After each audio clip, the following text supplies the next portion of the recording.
Bonjour à toutes et à tous. Une minute hebdo un petit peu tardive cette semaine, mais il y a une raison bien particulière à cela.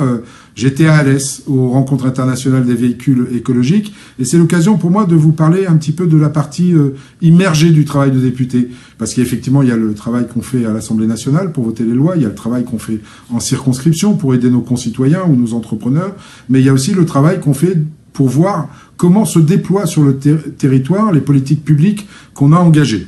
Et celle-ci est importante puisqu'il s'agit de la décarbonation des transports en France. Alors le pli est pris pour les voitures, vous le savez, il n'y a aucun problème. Mais on a vu beaucoup d'innovations, notamment pour le transport routier de marchandises et de voyageurs.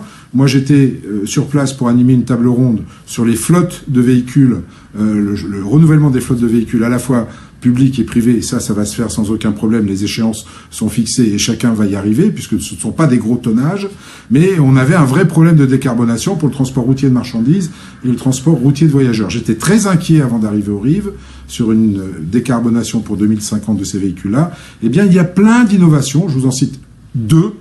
Une qui m'a paru très intéressante, c'est un tracteur de semi-remorque qui marche à l'éthanol issu du marc de raisin et un fabricant qui se lance dans les moteurs, il récupère les moteurs techniques, il coupe le dessus du moteur et il adjoint une combustion à l'hydrogène qui est parfaitement fiable et il peut le faire pour tout type de véhicule. Donc ça, c'est franchement des innovations qui ont un avenir intéressant et très proche et sur lesquelles on va se pencher.